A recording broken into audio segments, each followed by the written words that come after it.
Please don't forget the money, man. All my blessings, all my blessings, all my blessings, all my blessings, all my blessings, all my blessings, all my blessings, all my blessings. I need my blessings every penny, daily counting every single one. I'm seeing plenty. Level up and watch that beat turn into a Bentley. So to recap my top 10, Alabama, Ohio State, Georgia, and Utah are my playoff 4 teams, with Alabama over Ohio State in the national championship game. 5 is Michigan, 6 is Notre Dame, 7 is NC State, 8 Oklahoma, 9 Texas A&M, and 10 the Oklahoma State Cowboys. That's my projection for this upcoming college football season. At the number 11 spot, I have the Clemson Tigers out of Death Valley, because it's always more frightening to be the Tigers than the Tigers out of Death Valley. 10-3 last season, of course, a very disappointing showing, but 15 starters return. They had the number 10 recruiting class. They were 2nd in scoring defense, 7th in rushing defense, 8th overall. The entire defensive line returns. The unit could see 5 to 7 players drafted next season. Xavier Thomas, Brian Brees, Tyler Davis, Miles Murphy, Rook Orohoro. That'll be an interesting name to hear on a broadcast. An elite, top, number 1 nationally defensive front. The secondary is doing a little bit of retooling, but this defense can shut people down with or without Brent Venables leading the charge. He's, of course, off to Oklahoma. He was the highest paid defensive coordinator in the country, but he finally took the big leap. The question will be on offense again. Tony Elliott is the new offensive coordinator for the worst passing offense in the ACC last season. DJ Ungale completed 55% of his passes for 2,246 yards, a 10-9 touchdown to interception ratio. 5-star quarterback Cade Klubnik is getting Deshaun Watson comparisons in a positive way, and he will possibly push for that starting job. It'd be very unlikely if we don't see a good chunk of him, especially in games that they're rolling. I'd be shocked if we don't see him under center, quite frankly, after how terrible DJ was last season, how unproductive he was in raising the ceiling for that offense. But we do have 9 starters back on that side of the ball. Running back Will Shipley had 11 touchdowns, 738 yards in only 10 games as a freshman last year. So the game will primarily run through the running back position with this kind of QB unknown battle here at the forefront. The schedule, 45th strength of schedule, according to Phil Steele, who takes a number of metrics into that equation besides last year's win-loss percentage. They open up against Georgia Tech, Furman, and Louisiana Tech. Easier schedule there. They'll play at Wake Forest, home against NC State, in a game that could decide the division. I think that'll be a massive, massive game there. They play at Boston College, at Florida State, and home against Syracuse before heading into their bye week. Then they have a massive game in South Bend against Notre Dame before they come home against Louisville, Miami, and South Carolina to wrap up the season. The offense really needs to make some strides here. I think making a QB change could make a difference. DJ Ungale again, we're thinking about raising the ceiling here to winning the ACC and making the playoffs again, not necessarily raising the floor. I think that's very high already.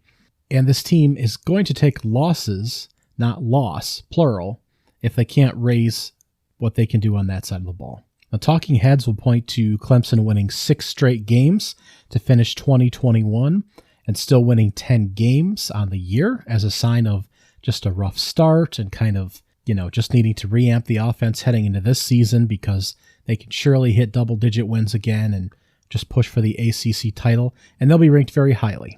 Again, I have them 11. I'm sure the AP poll coming out will have them rank even higher, probably winning the ACC. But it was a miserable season last year. The schedule wasn't terribly difficult, and half of their wins were only 1-possession victories, including the Georgia Tech game early in the season, which was 14-8. I believe Georgia Tech was going in for what could have been a game-winning score and fumbled the ball, and it shot out, 20 yards backwards, and Clemson was able to recover it. So it's possible that this team could have started 1-3 last season with only a victory over South Carolina State to show for it. So it could have been a much rougher go. Now the front seven is elite, and the schedule isn't awful again this year, but NC State, Miami, that Louisville offense this year, Notre Dame, Wake Forest, that's still a powerful group of teams. And with Clemson not looking quite up to snuff on one side of the ball, it's going to be a rougher schedule to navigate than you might think. I'm projecting a couple losses, and I think NC State is going to really challenge when they come into Death Valley. I think they're going to win there, and I think that the Wolfpack is going to take the ACC. That's why I had them ranked higher up at the 7th spot, and I think they're going to win the Atlantic Division over Clemson as well. So I have the Tigers in the 11th spot. Number 12 is the USC Trojans. Of course, Lincoln Riley really set the world afire when he said he was moving on from Oklahoma and heading further west. 11 starters returned to this team that also has the number 1 transfer portal class, now that that's going to be a recorded and measured statistic. Number 70 recruiting class, although that was not what Lincoln Riley pursued in his move over to California there. They did grab a 5-star and a couple 4-stars there. At only 38 years old, he's on to his second major college football program.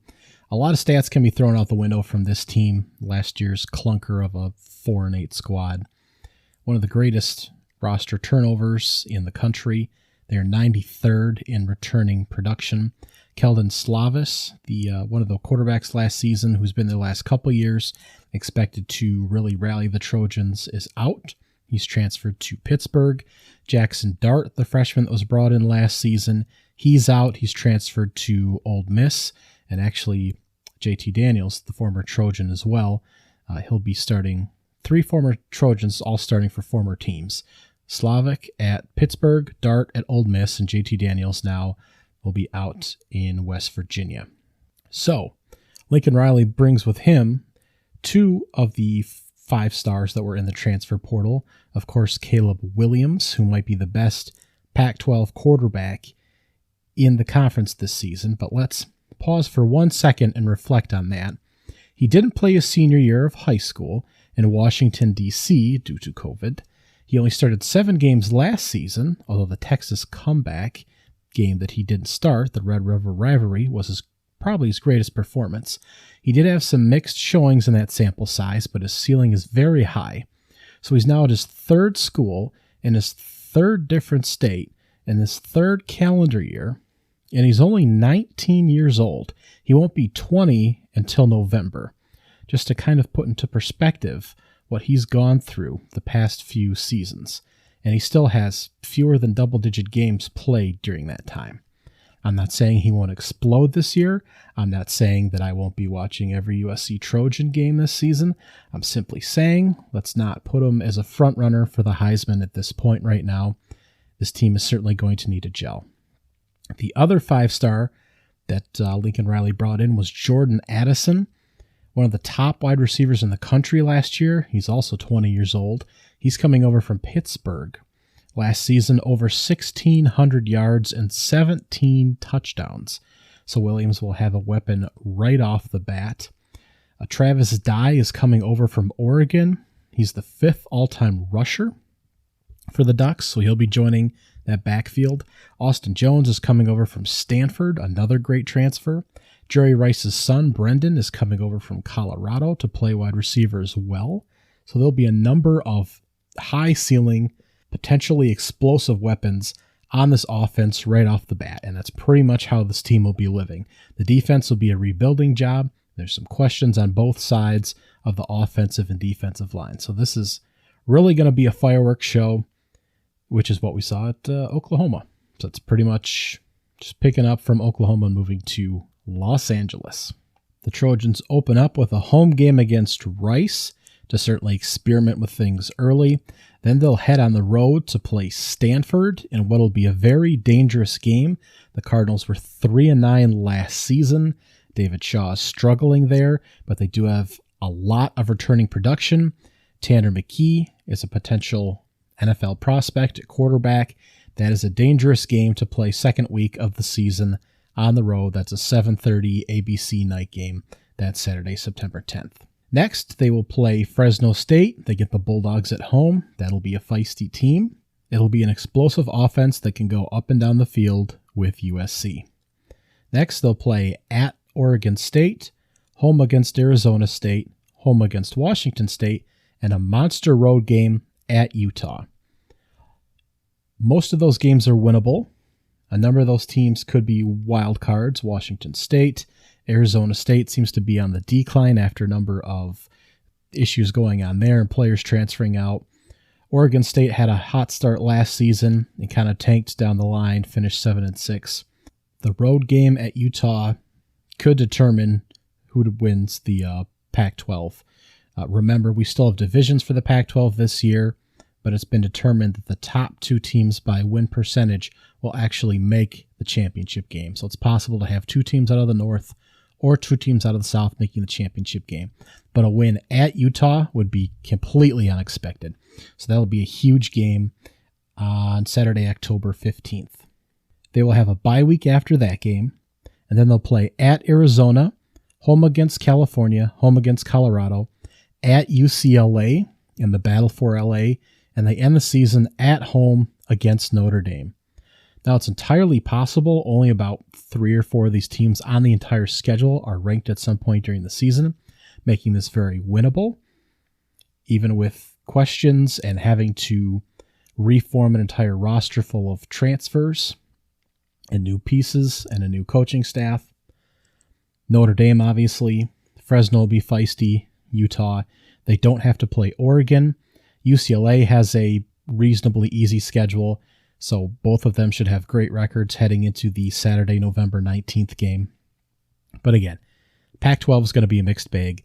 A lot of teams with losing records last year, middling records, but UCLA is going to set itself up for 9 wins in their sleep, quite frankly, with what they should be able to put on the field. And they could very well end up in the Rose Bowl. I think that's what will happen. Utah will go to the playoffs, and USC will slot into that position to play Michigan out of the Big Ten once Ohio State and Utah are announced as the Final Four for the playoffs. Well, I certainly expect a decent first season for Lincoln Riley and second year for Caleb Williams there in Los Angeles. My number 13 team is the BYU Cougars, who continue to roll up wins when not a whole lot is expected of them. But this season, they were 10-3 last. 19 starters return. That's second in the country in returning production. This team has a senior quarterback in Jaron Hall, who threw for over 2,500 yards and a 20-5 touchdown to interception ratio. They were top 15 in third down conversion rate and rushing efficiency. Most of the offensive line will be back. Again, most of everybody everywhere will be back, including depth at all these positions. 2 of the top 3 receivers return. Puka Naka transfers over from Washington with 805 yards and 6 touchdowns last season. He'll be added to the wide receiver core. At running back, California transfer Christopher Brooks will be trying to help supplement the rushing yardage lost by Tyler Alliger, who had over 1,600 yards and 23 touchdowns last season. That was the big loss for them in the backfield. But they'll have a number of bodies to try and supplement that loss. Injuries hurt the defense last season, but everyone is back, and this team was 6-1 against Power 5 teams last season. They were 17th in yards per game allowed and had a plus 11 turnover margin, which was number 7 in the country. They have a top 40 strength of schedule, but it's loaded with fun games. They open at South Florida, then they play at home against Baylor, who won the Big 12 last season.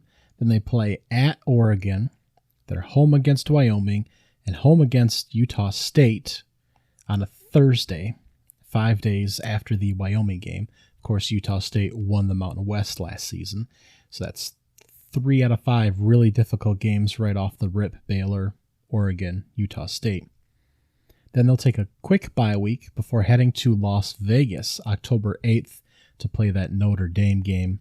Then they're home against Arkansas.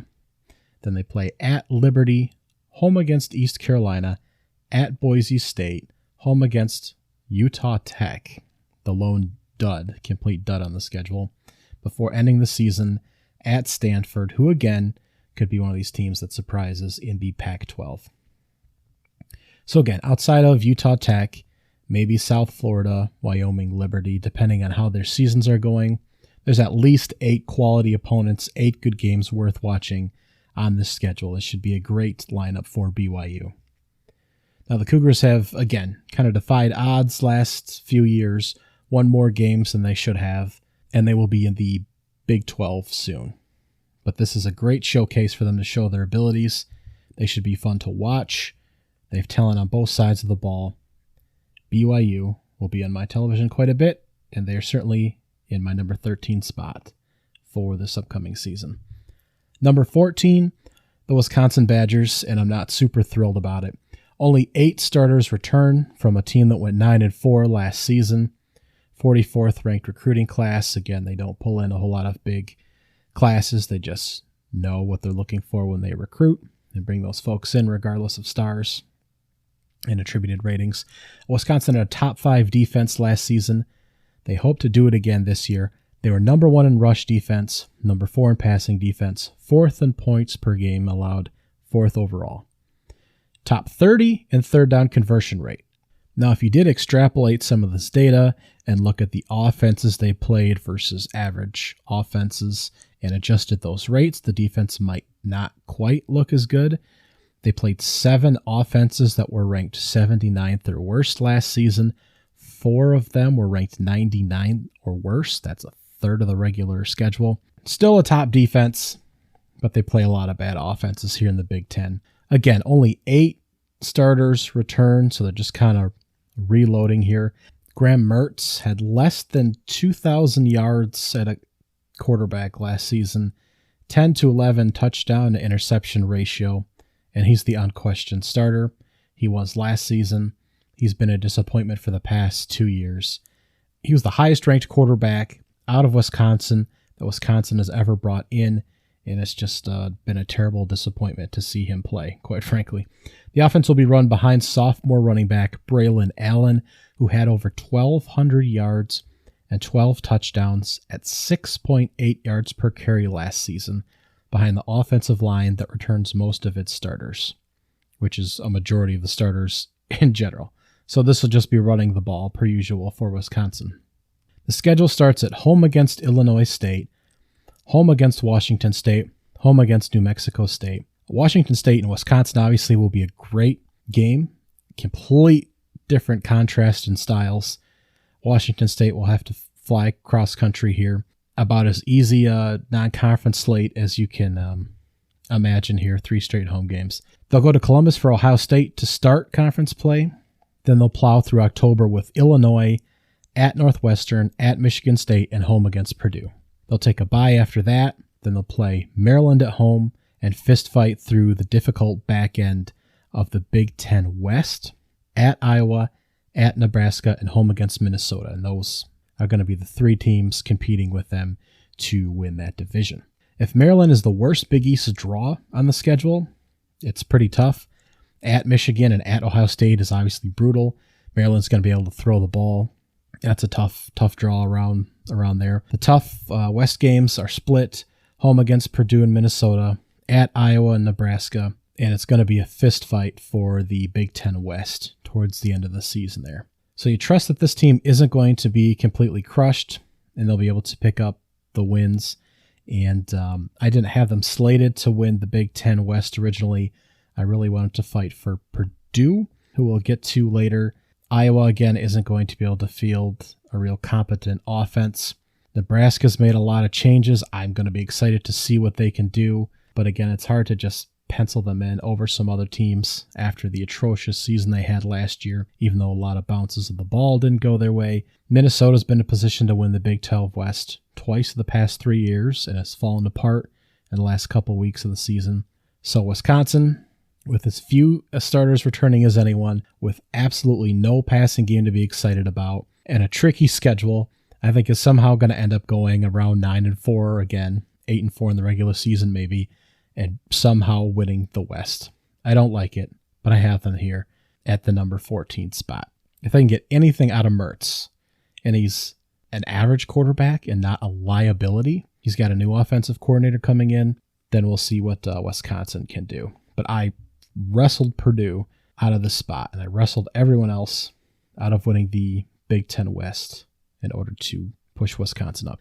Number 15, Oregon. What a smooth transition this is. You want to talk about disappointment. How about winning in Columbus at Ohio State last season in week 3, I think it was, and turning around and losing to a Stanford team that would finish 3-9 a few weeks later, and then getting thumped by Utah twice to end the season. What a terrible showing for Oregon last season. And then your head coach, Mario Cristobal, heads back home to Miami, and Daniel Lanning, who you pull out of Georgia, their defensive coordinator, comes on over, waddles on over to become the new head coach, and you're over-under for wins on the season, which has opened right around 10 for the last several years, is sitting about 8.5 right now. That's gross. 15 starters return, number 13 recruiting class, 10-4 overall last season. Most of the starters on both sides of the trenches and the linebacking core are back. Those will be the strengths. This should be one of the best offensive lines in the country. Noah Sewell had 114 tackles last season and might be the best linebacker in the country. Justin Flo has barely played, but is slowly creeping up mock drafts because of his physical abilities at linebacker. He was number 1 in the class of 2020, but missed time due to multiple injuries. Brandon Dorlus should be a dominant defensive tackle, but everything outside of that's going to be kind of a toss-up. Bo Nix comes over from Auburn after mixed result from 2 years. He's got a 39-16 touchdown to interception ratio over 3 seasons, but less than 7 yards per average throw and a 59% completion percentage. Now, he hasn't had a lot of stability over there at Auburn, but to say you'd be excited to see Bo Nix over here is not super exciting. Travis Day, as I stated previously, he's now at USC. He left. 1,200 yards and 16 touchdowns went with him. Top receiver, receding over there. Top receiver, Devin Williams, is gone. And all the key skill spots will see turnover. So it might be a rough go for the Ducks. But let's take a look at the schedule here. They fly across country to play Georgia in Atlanta to open the season. That might be a rough go. Then they're home for Eastern Washington before hosting BYU at 3:30 on Fox. That's Saturday, September 17th. So that's going to be a tough slate. Georgia, Little Eastern Washington, and then BYU. 2 teams I have ranked ahead of them right now, and I'm only at 15. And quite frankly, Eastern Washington isn't always a sleeper either. After that, we start the conference schedule at Washington State, home against Stanford, at Arizona before taking a bye. The back end is home against UCLA, at California, at Colorado, home Washington, home Utah, at Oregon State. So they'll get the tough teams, Utah, UCLA, possibly Washington, at home, thankfully. But they also play 5 conference games on the road. So the schedule isn't the worst draw, but this isn't a national championship team, and this probably isn't one of the 2 best teams in the Pac-12. USC looks loaded. Utah clearly looks like the number 1 team in the conference, just as they did last season, and they established that by beating Oregon in back-to-back games, or 2 games in 3 weeks. There are plenty of winnable games on the schedule, but this certainly looks like a team that's going to be 3rd, maybe pushing for 2nd, could drop back to 4th, 5th best in the Pac-12. I currently have them slated at number 3. At number 16 in my overall rankings, though, I have the Pittsburgh Panthers. 11-3 last season, of course, played in the ACC championship game, won it by splattering Wake Forest. 15 starters return. Kenny Pickett is gone. He moved across the facility to become a Steeler. Top receiver Jordan Addison moved on to USC. What they're bringing back is the entire offensive line, a loaded defensive line to rule the trenches. This will be a top 10 group again, just how Pat Narduzzi likes it. All ACC Servakia Dennis is back at linebacker. This should be a squad in great shape after rolling out the number 3 passing attack and number 8 overall offense last season. They'll take a step back, I think, obviously, Keldon Slavic, who transferred in from USC, has struggled a bit and was banged up last season. He will be taking over the quarterback position, but this group still should be in good shape. Mark Whipple, the offensive coordinator, moved on to Nebraska after passing too much, I guess. Narduzzi has been going after him at press conferences, saying there's been way too much passing. So presumably the ball will be out of Slovic's hands more and into the top 3 returning pass rushers. So a more balanced offense, but should still be a very electric group that can certainly push you around with the defensive line as well. The schedule: home against West Virginia, Thursday, September 1st, a rare Thursday game, and Tennessee at home 10 days later. So 2 Power 5 opponents back-to-back. But both are at home, and you'll have more than a week off to prep in between those games for Pittsburgh. They'll finish the non-conference schedule at Western Michigan and home against Rhode Island, and then they'll stay at home to play Georgia Tech and Virginia Tech to open ACC play before taking a mid-season bye. It's heavy road games after that: at Louisville, at North Carolina, home against Syracuse, at Virginia, home against Duke, at Miami. Pittsburgh is in a much better place than pretty much all of the teams on the schedule. It's very workable. Again, West Virginia, Tennessee to open, Miami on the road on the back end. There could be a couple trap games in there in the middle. Louisville at home. Maybe North Carolina gets it together. Virginia Tech this season maybe, but that's at home. This team, realistically, 9-3, could push for 10 or more wins this season. No Clemson or NC State on the schedule. I expect Pittsburgh to win the Coastal Division, even though they play Miami on the road. Miami will be the heavy favorite, I think, to win the division and that game, but I expect Pittsburgh to pull it out. In the 17th spot, the Tennessee Vols will finally get involved here a little bit in the SEC picture. You're basically playing for second place behind Georgia in the West Division here. They had an 18th ranked recruiting class, 15 starters returned. They were 7-6 last season in a feisty division. Hendon Hooker might be the second best quarterback in the SEC, and he wasn't even the starter heading into last season. It was Joe Milton, the Michigan transfer. Now he threw for almost 3,000 yards and a 31-3 touchdown interception ratio. He's one of the best quarterbacks in the country under pressure as well. The receiving core will have mostly new pieces, but Cedric Tillman is back, 64 catches, over 1,000 yards, 12 touchdowns. It was the number 7 scoring, 11th rushing, and 9th overall offense in the country last season and should be hopefully near those numbers again. It certainly has the ceiling, the potential to be there. Top running back, led by Jabari Small, 796 yards and 9 touchdowns, is back. The offensive line returns 4 starters. The unit gave up 44 sacks last year, most in the SEC. That's not great.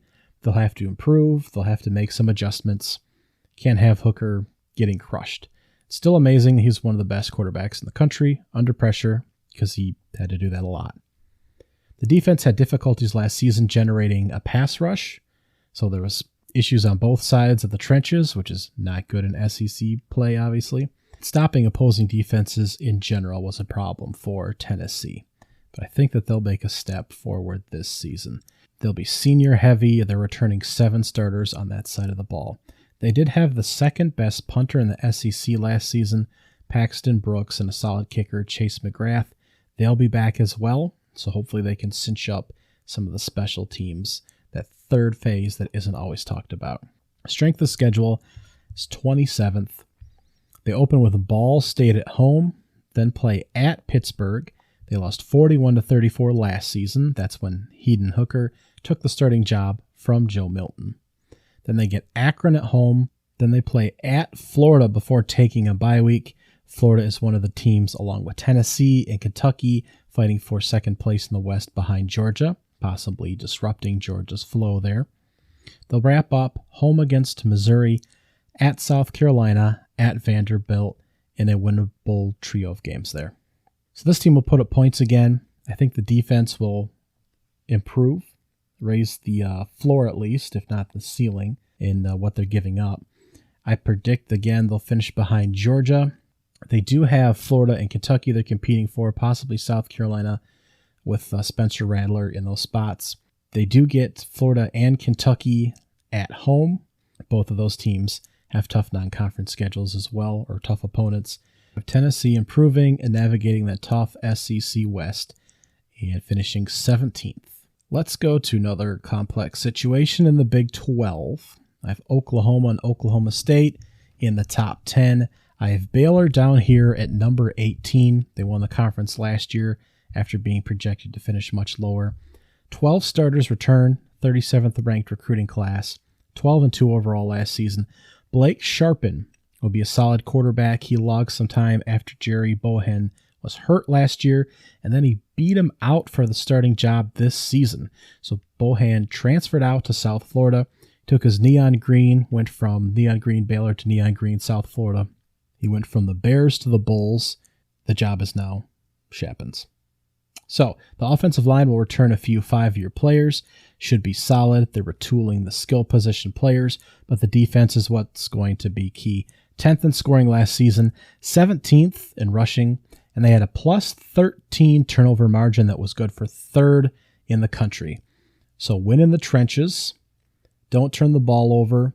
Be effective when throwing the football. This could be a top 5 defensive line with the top 6 guys returning. Saki Ika as the monster nose tackle that will be climbing draft boards and into the laps of opposing quarterbacks as he crushes offensive lines.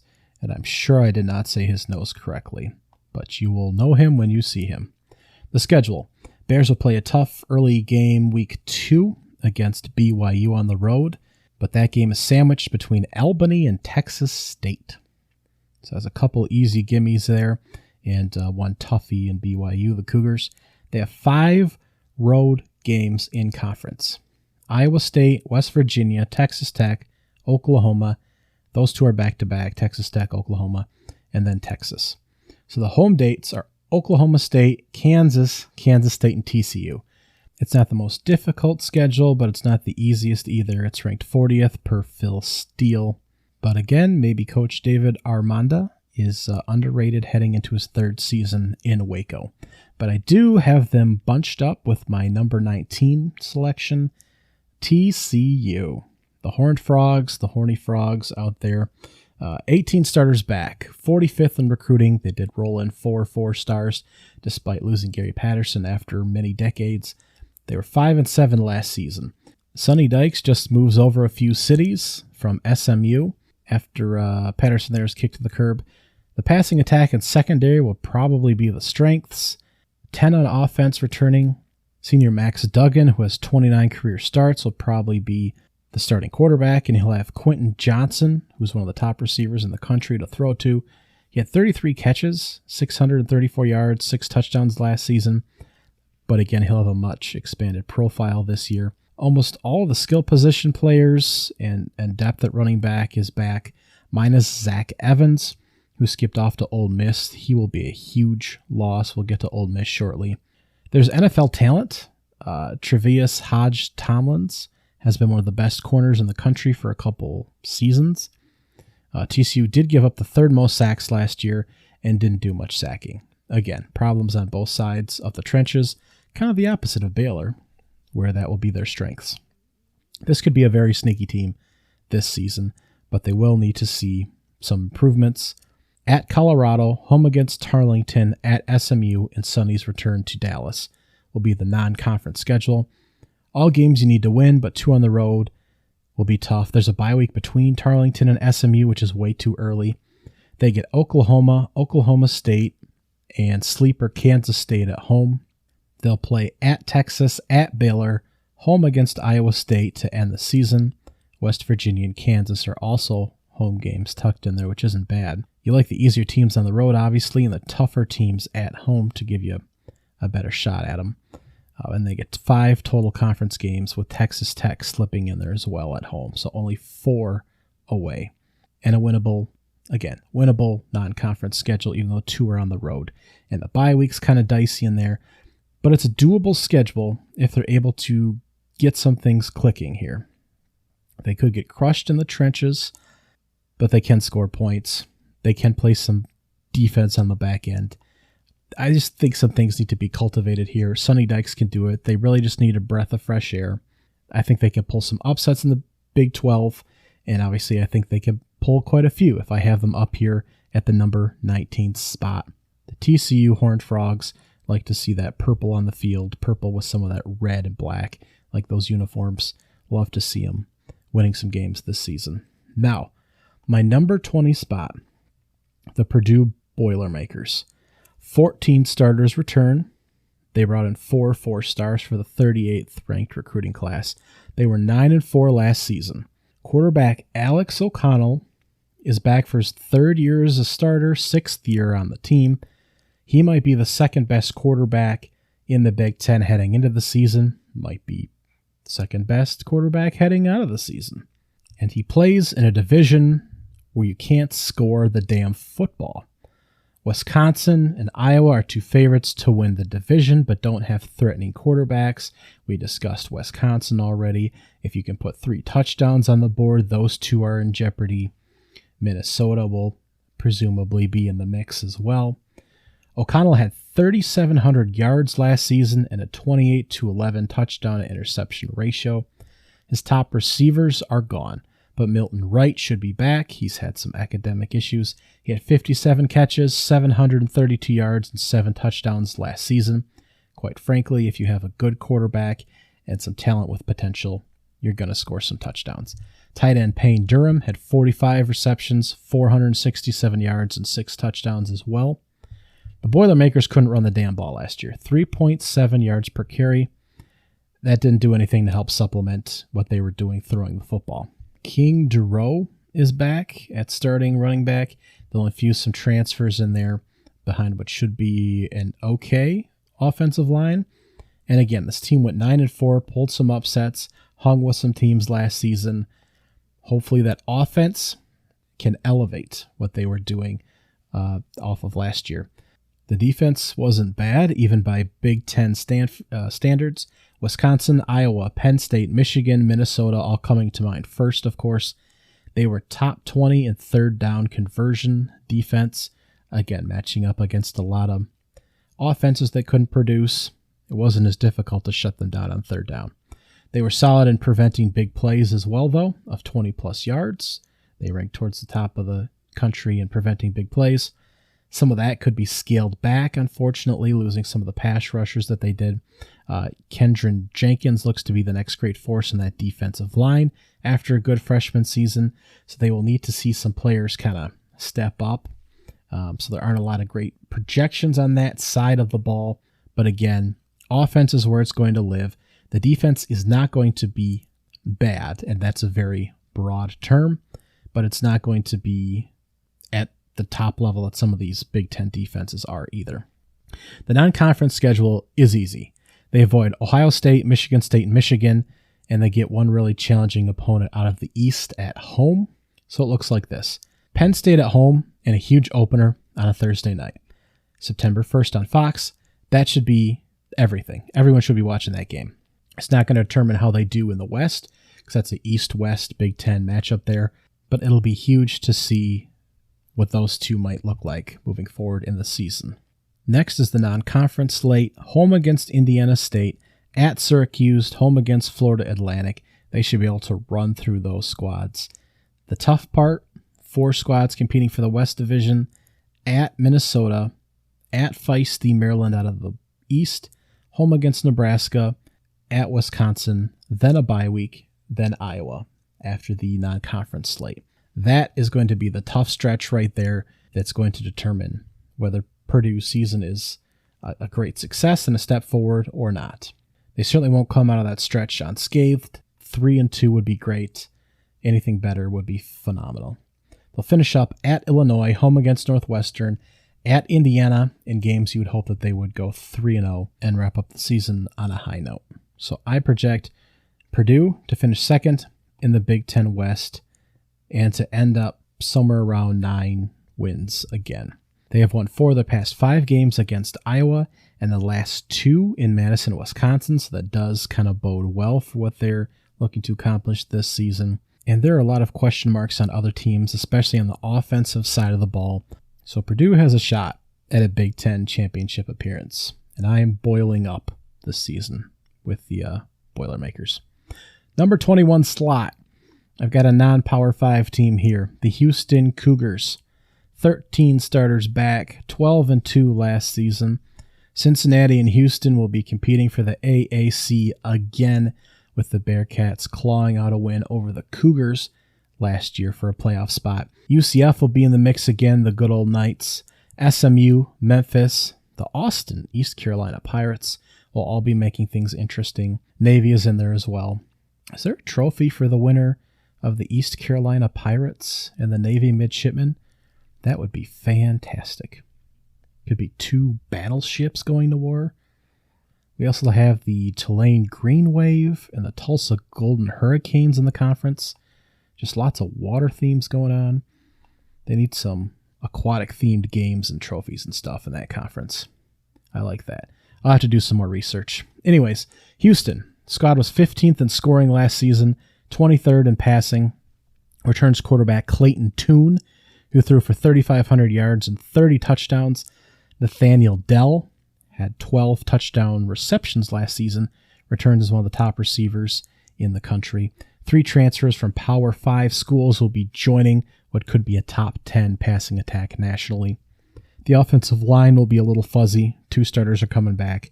The defense will be the best in the country. No, was the best in the country at third down completion rate, holding teams under 30%. They could be right around that range as well again this season. The top 20 in all statistical categories as far as yardage given up, and 6th overall. 6 starters will be back for that senior-heavy defense. Now, the schedule is important because that's what could determine whether they have a slight edge over some of these top teams in the conference or not, and whether they should be ranked and have the wins necessary to make it this high up. They're 102nd in strength of schedule. No Cincinnati or Central Florida in the regular season. They'll play at UTSA, who will probably take a step back after last season's breakout 11-win season. At Texas Tech, where they'll probably be favored. Home against Kansas and home against Rice in the non-conference schedule. So a couple tough road games to open, but they should be favored in all 4 games. Then they'll host Tulane and play at Memphis before taking a bye week halfway through the season. The back end of the schedule does see all the tougher teams on the road. At Navy, home against South Florida. At SMU, home against Temple. At East Carolina, home against Tulsa. I think if you added up the projected win values for all 3 home teams, they're equivalent to the projected win values of any one of the remaining road teams on the schedule, just to kind of put that into context. But I expect Houston to roll, even if they lose one game somewhere in there, to the AAC, American Conference Championship, win it. I like them by a touch over Cincinnati, although that'll probably be a coin flip this season, but I think they're going to do it. They're my number 21 team on the year. My number 22 team is Miami. 14 starters back. They were 7-5 last season. Mario Cristobal comes over from Oregon to reboot this franchise. Tyler Van Dyke took over for De'Aaron King last season after he completely fell apart and faded, and this looked like just a mess for the Hurricanes. He had multiple 300-plus yard games to wrap up the season and pushed this group to what ended up being a top 10 passing offense, and he's getting a lot of NFL buzz. 3 of the top 4 running backs return, 3 offensive line starters. Top 2 receivers are gone, but he has 3 guys that averaged over 11 yards per catch, moving up the depth chart. The defense was young last season. They'll be young again, but there's lots of potential NFL talent. It looks, I dare say, like the Hurricanes of old, where they're recruiting a lot of guys. They could be going to the NFL after their 3 years minimum is up before heading on. Tyreek Stevenson at corner is viewed as a top prospect. Could be a lottery pick, if you will, top 15 pick in the NFL draft. And the schedule is just easy. They're home against Bethune Cookman. Oh my God, I won't pronounce anything right today. And Southern Miss. They travel to College Station to play Texas A&M. That's going to be rough, but a couple easy ones to start off. That's huge for both programs. The Texas A&M Miami game will get a gauge on both of those squads early, hopefully. A loss for either wouldn't be the end of the world again, but it'll be big to see where each program stands against each other in kind of building up hopefully to national championship contention the next couple years, ideally. They'll play Middle Tennessee afterwards and then take a bye week. Then they'll play home against North Carolina, at Virginia Tech, home against Duke, at Virginia, home against Florida State, at Georgia Tech. Number of winnable games in there. A couple dangerous road games, Virginia Tech, Virginia, North Carolina. We don't know where they're going to be. That's a home game. They'll end against Clemson on the road and home against Pitt to finish the season. But that whole middle chunk is winnable. All of it. The floor for this team, if they're struggling mightily, coaching staff is having problems, just 8-4 is the floor for this squad. They should finish second in a sloppy ACC Coastal behind Pitt. They could beat them because they are hosting them last game of the season. So this team, if for no other reason than the schedule, just doesn't look very great. And they have a great quarterback. Should be a top 25 team for most, if not the entire season. My number 23, Fresno State out of the Mountain West Conference. 15 guys returned. They were 10-3 last season. Now, they do have fewer returning starters than Boise State, who brings back 17. They're a few spots back from Boise State in the recruiting rankings, and they do play them on the road because Boise State's going to be the favorite to win a very competitive conference here. But Boise State was 7-5 last year. They weren't even in a competitive Mountain West race. Now, Jake Haener, who was 8th in returning passing touchdowns with 33 last season, is back here with the Bulldogs. He had the best Fresno State quarterback season since 2013 Derek Carr, over 4,000 yards and 67% completion percentage. He and Logan Bonner at Utah State are the best returning quarterbacks in the conference. Bonner was 5th in returning touchdown production with 36 touchdowns. Jalen Cropper and Josh Kelly are 2 top receiving weapons that will be coming back for Mr. Haener for the 14th ranked offense in the country last season, who could be back in the top 20 again. The defense returned 7 guys and was 20th in scoring defense overall. They'll have a couple Power 5 transfers that will hopefully boost the defense as well. This looks like a great squad. That'll be fun to watch. Mountain West was great to watch last season, and Fresno State looks to be right up there again. The schedule, home against Cal Poly, home against Oregon State, at USC, bye week, at UConn. So a 2-2 start is possible, but a win over Oregon State and a good showing against USC would be optimal. The Bulldogs lost by a touchdown at Oregon last year, could have won the game, and they won by 3 at UCLA. So this team's going to be right in the thick of it, even with the power conferences here, power teams. They play home against San Jose State, home against Hawaii, home against Wyoming, and the defending Mountain West Division champion San Diego State. Those are all their home games. And San Diego State is the greatest competitor on the west side of the bracket. And again, get them at home, should nip them at home, but that's going to be a great defensive team with Brady Hoke there at Aztec Nation there. The away games are UNLV, Nevada, New Mexico, and Boise State, which is actually the game on October 1st to open conference play. A loss there still wouldn't be the end of the world. You could play them again in the Mountain West Championship if they make it through their division, which includes Air Force and Utah State, 2 other great teams. There's at least a handful of solid squads here in the Mountain West. There won't be a letdown in this group. I have them as a slight favorite again over San Diego State. They miss Utah State and Air Force out of the Mountain Division on the schedule. I'm giving them a slight edge over whoever they play in the Mountain West Championship game. Defense will be good enough. They'll throw the ball a lot. Quarterback, one of the best in the league, will be back. I like them. Fresno State Bulldogs, number 23.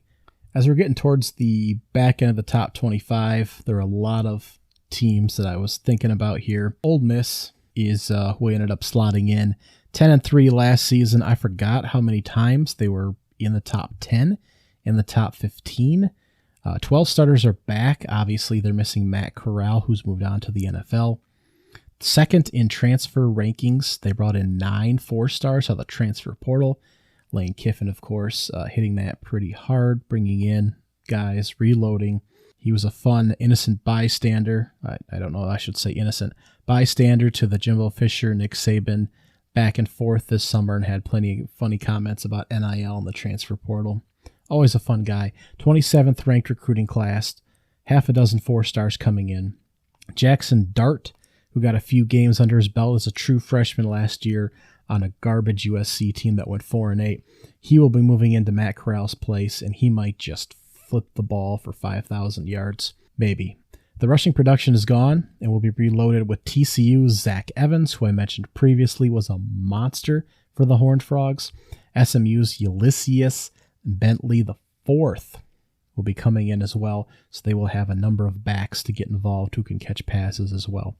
The receivers outside of Jonathan Mingo, who averaged 15.7 yards on 22 catches during a 6-game sample size, are all but gone. However, Jordan Watkins out of Louisville will slide into a starting role, so they'll be reloading some of those skill position players, but they have options.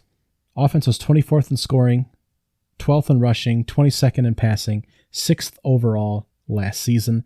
But again, much like USC, reloading skill positions through the transfer portal, lower floor, not higher ceiling, but a high ceiling still. This will be a very fun team to watch, and that very competitive SEC East, Alabama, LSU with Brian Kelly, Will Rogers at Mississippi State is, I think, the leading passer in the nation returning. Auburn will be interesting. Ole Miss, Arkansas will be great to watch. Texas A&M, top recruiting class. This is just, every SEC game is going to be fantastic. The defensive statistically was a step up last season. Should be decent again this season. Should have some portal adds. Most of the secondary depth is returning. Noah Daniels is a 6th-year player at corner and top in the country at his position. Trey Brown spent 4 years at Central Michigan and is playing out his last year of eligibility here for the Rebels before heading off to the NFL. We should see a team that can make some stops, is not going to be a wet paper towel, and is not going to be an iron curtain either. The Rebels get the non-conference schedule out of the way early. Home against Troy, home against Central Arkansas, at Georgia Tech, and a home against Tulsa. We see most SEC teams mix in kind of a cupcake team late in the season. That will not be the case here. 4 winnable games, should be 4-0. Then they host SEC West opponents, all 3 of them right in a row. Kentucky at home, then head to Vanderbilt on the road. Kentucky, be a tough one, at least that one's at home. Possible that they're 6-0 heading into the back end of the schedule. The next 2 opponents are probably 2 of the teams that'll be struggling the most in the SEC West. In Auburn and a road game to LSU. All those games are going to be difficult, but we're slowly kind of escalating in difficulty here. So they're going to have time to kind of build this offense and fix the defense if there's any problems, shift things around.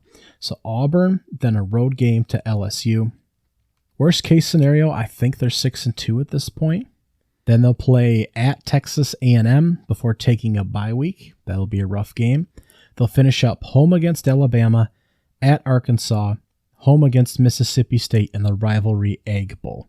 It's considered 30th in the strength of schedule. So Lane Kiffin, only in year 3, only his 2nd year of normal recruiting. Another top 30 recruiting class, hit the transfer portal hard. It's going to be one of the few teams in the country that is guaranteed to be elevated by the quality and volume of players brought in by the transfer portal. If you go and look at some of these rankings, you're not sure if any team after the 15 to 20 ranking range is really going to see a benefit from who they bring in. Of course, every spot's a little bit different, but if you're bringing in a 3-star linebacker who was a backup from a Power 5 school and your Michigan State, is that team going to make a difference in your win total? Maybe not. Is he going to help the unit enough to make a difference in your win total? Again, maybe not.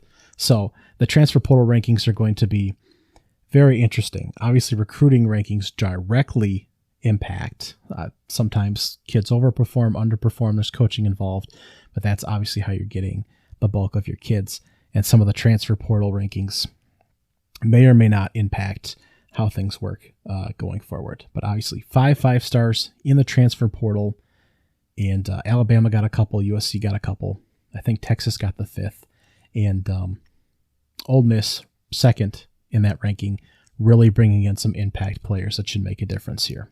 The coveted 25th spot will go to the Penn State Nittany Lions, and boy, was this difficult.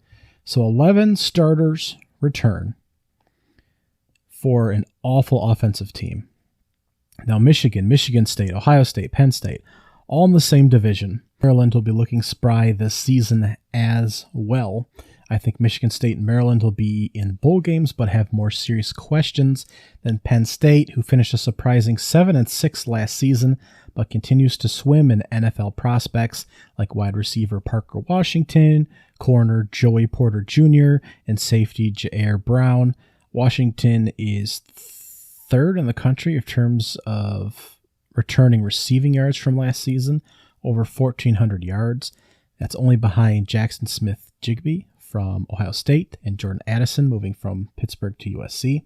James Franklin did bring in 4 of the top 10 recruits in the conference, depending on kind of what you're looking at there, but the second best recruiting class behind Ohio State in the Big Ten, and 6th overall in the country with 3 5-stars and 13 4-stars. Now the offense couldn't score in the red zone, couldn't run the ball, gave up sacks. They were ranked in the bottom third of the country, I believe was 80th or below, in all of those statistics and several others, an offensive ranking. And if I told you that caused them to be 26th in the country in a stat, what would you guess that is? How about passing yardage? Great, good guess, because they had to throw the ball because they couldn't do anything else, and they were behind, had to get it out of desperation. So Sean Clifford, he's back checking the rock, running for his life, trying to make things happen. He wasn't awesome, but hopefully he'll have more support. It can't possibly be as atrocious as it was last year. There are more talented receivers. His decision-making needs to improve. Again, this team's going to be kind of like watching Wisconsin, but at least Wisconsin's going to have a running back and an offensive line to hand the ball off to in a system there. But if this offense can move from a dumpster fire to a small garbage can fire, then we might be making some progress here.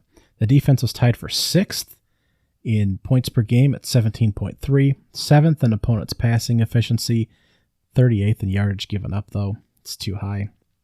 Schedule. They open up at Purdue on Thursday, September 1st. Read you that one off already.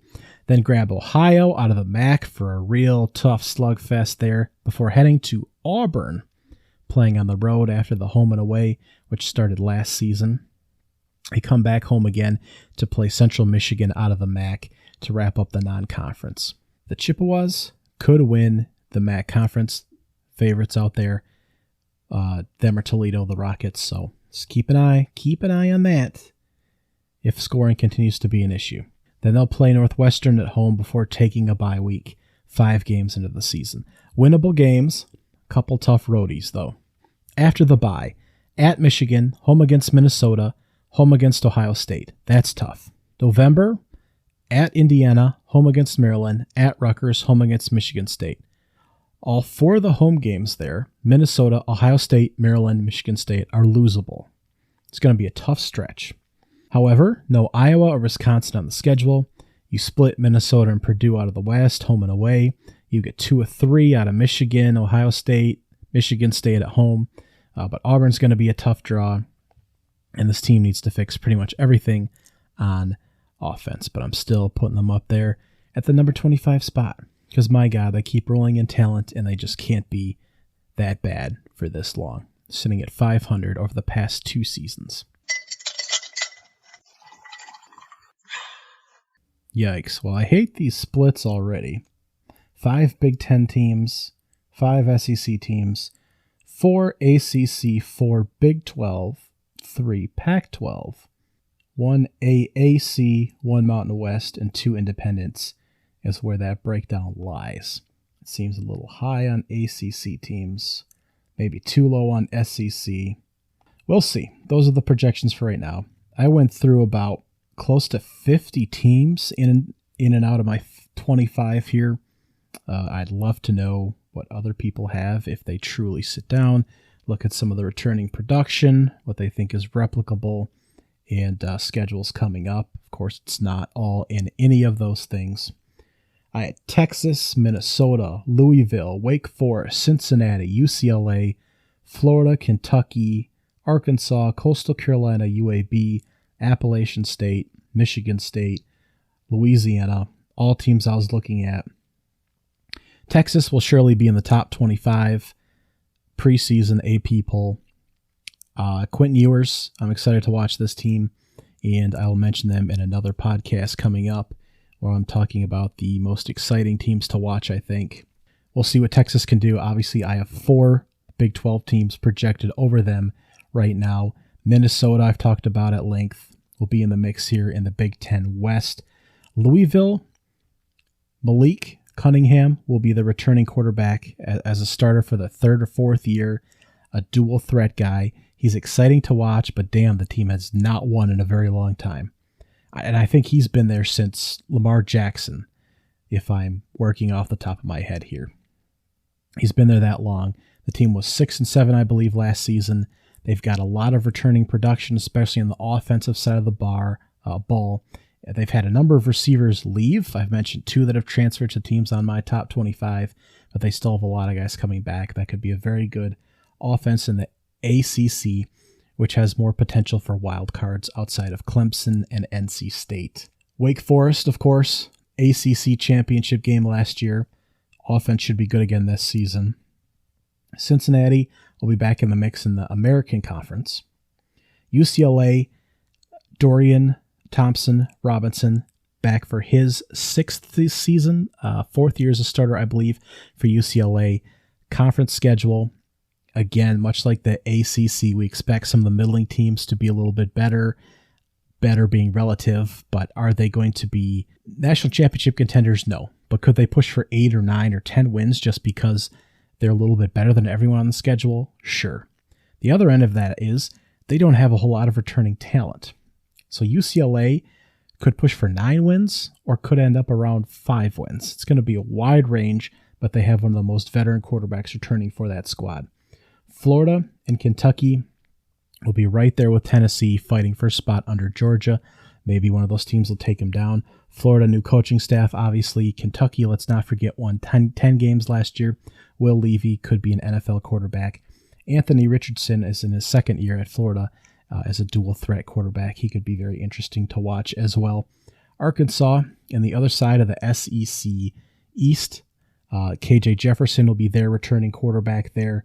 Keep an eye on the Razorbacks. That'll be a great team.